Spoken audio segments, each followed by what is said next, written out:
Knicks and the Broncos brought the energy yesterday in their win over the Chiefs. Brought to you by 5 Hour Energy. Tasty caffeine available in 17 delicious flavors. Get yours in-store or online at 5hourenergy.com or on Amazon today.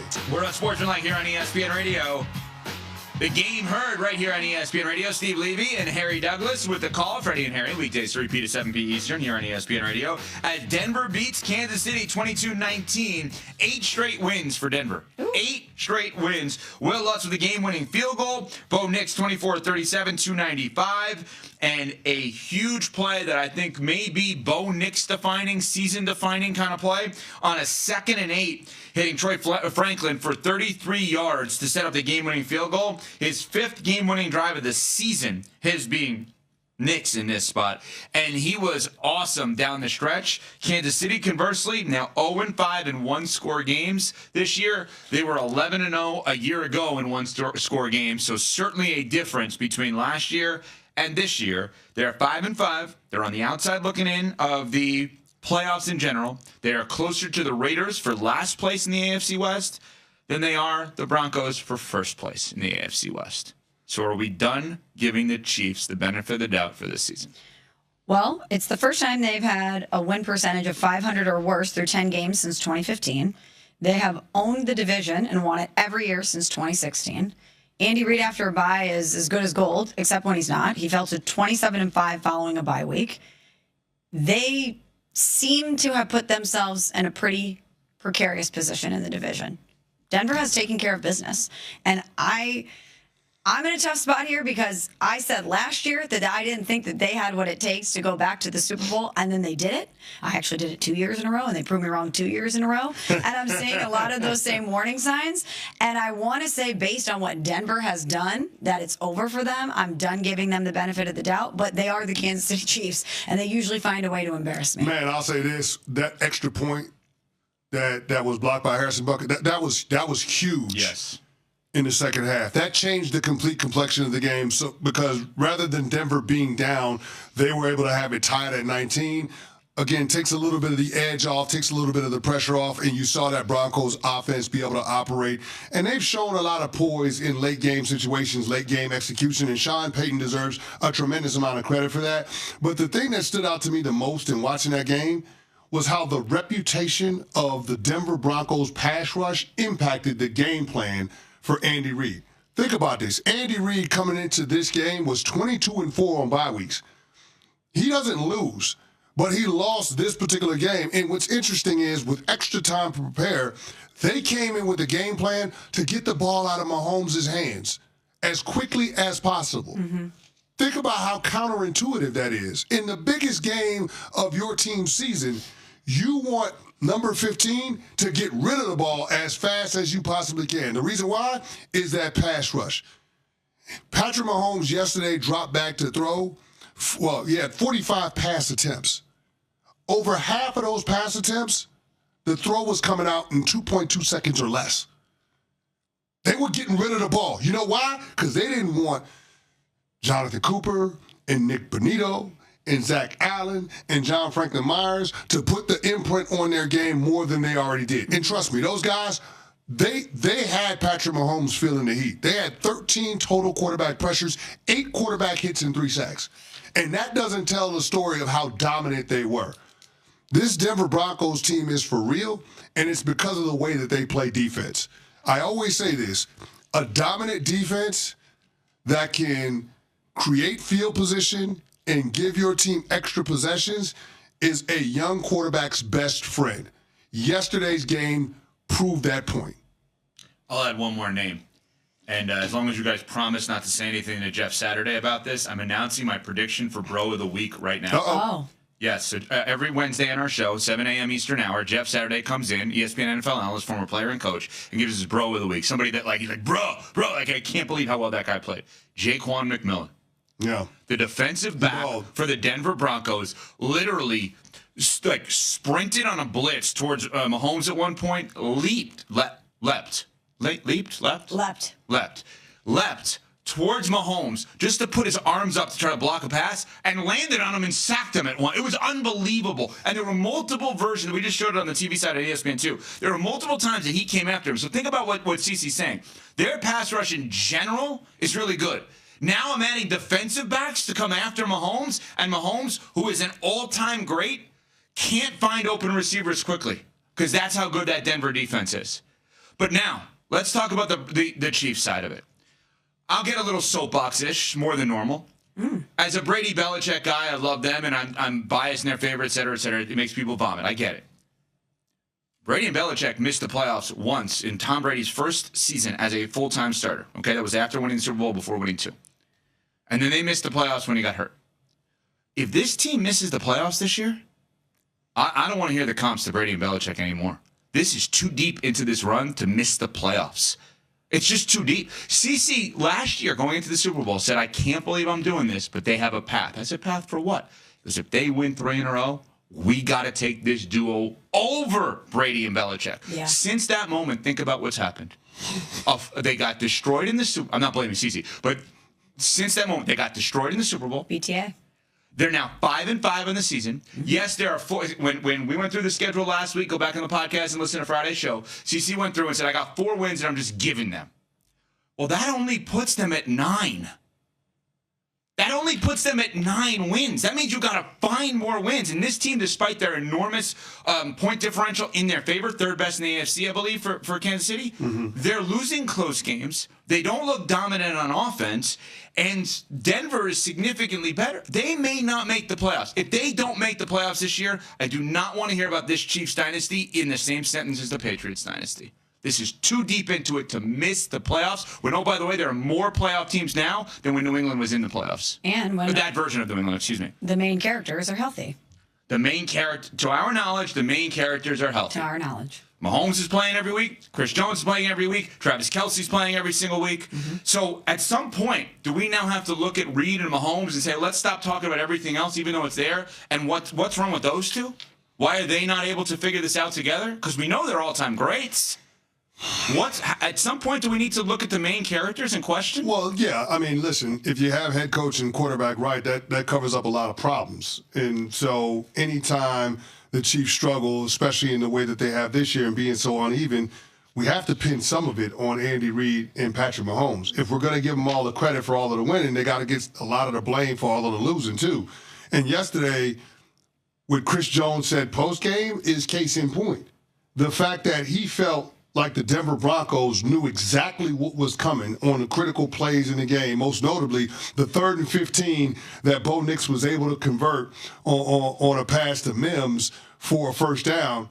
Chris Jones said that those guys did a hell of a job in film study because they knew what was coming. They knew what coverage we were going to be in, and they were able to make the play. That's on coaching.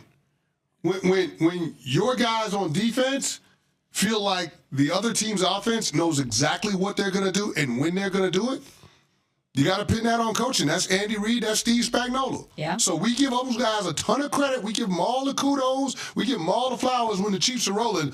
They got to get some of this smoke. They got to get some of this blame, too. Now, according to our FBI, the Kansas City Chiefs are heavy favorites in all of their remaining games, including another game against the Broncos. So we'll see how all of that stuff goes down. But yeah, it feels like it's starting to get late early for Kansas City.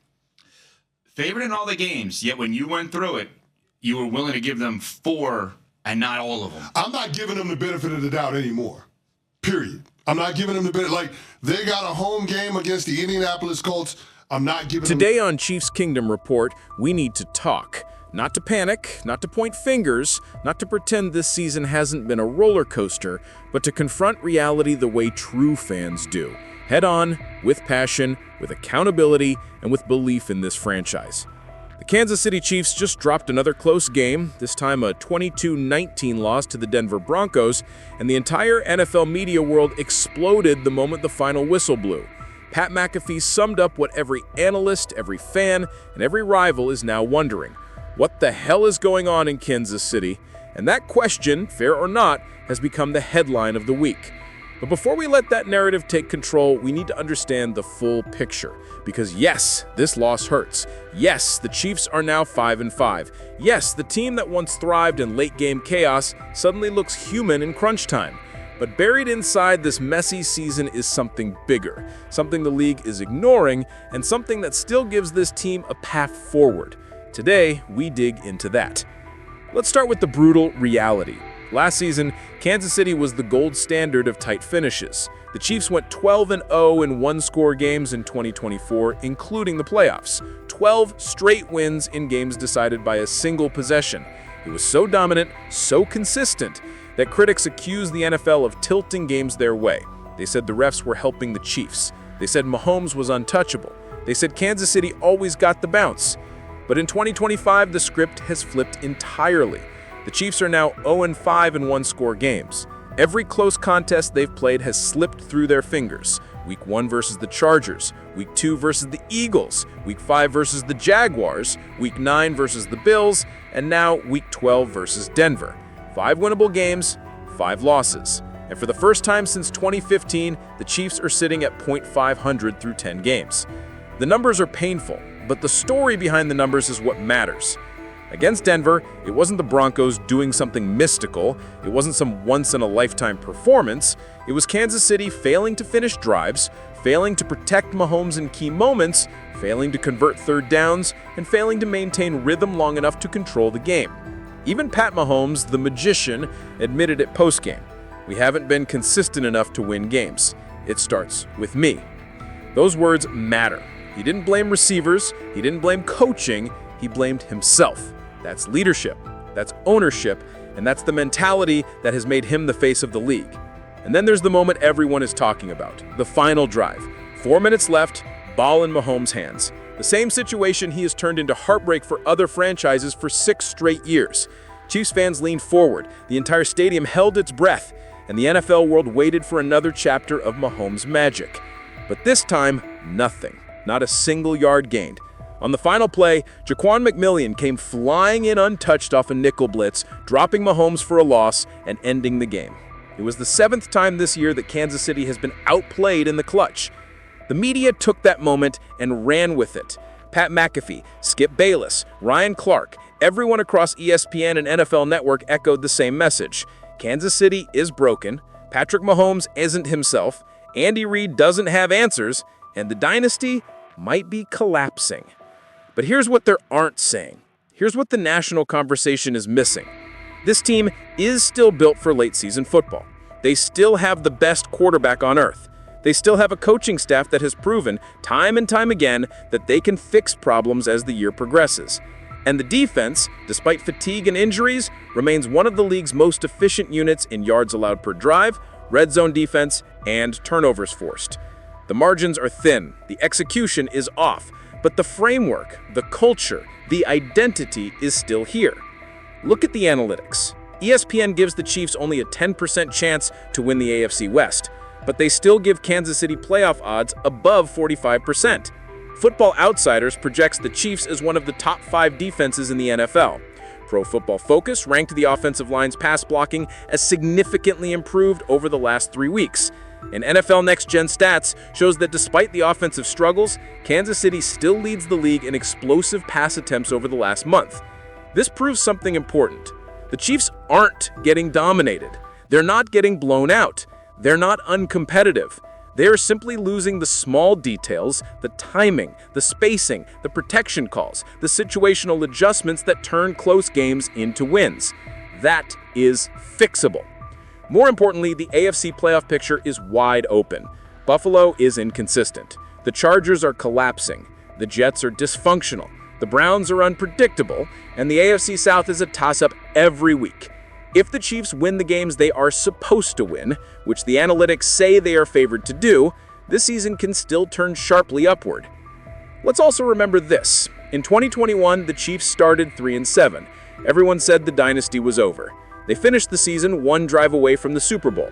In 2023, the Chiefs had their worst offense in the Mahomes era and still won the Super Bowl. In 2024, they started slow and still dominated the postseason. Every time this team has been counted out, they have responded with fire. And here's the truth the media won't admit. Kansas City is still the team no one wants to face in January. No coach wants to game plan for Mahomes. No defense wants to chase Rashee Rice and Xavier Worthy across the field. No stadium wants red and white jerseys filling their stands. And no franchise in the AFC wants Kansas City to figure things out. Because when they do, and history says they will, this team becomes something else entirely. So yes, Chiefs Kingdom, this loss stings. Yes, it exposes issues that must be fixed immediately. Yes, Pat McAfee is right to sound the alarm, but the story is far from over. And if there is one franchise built to rise from adversity, built to silence critics, built to flip a switch when the stakes get highest, it is the Kansas City Chiefs. This season is not over.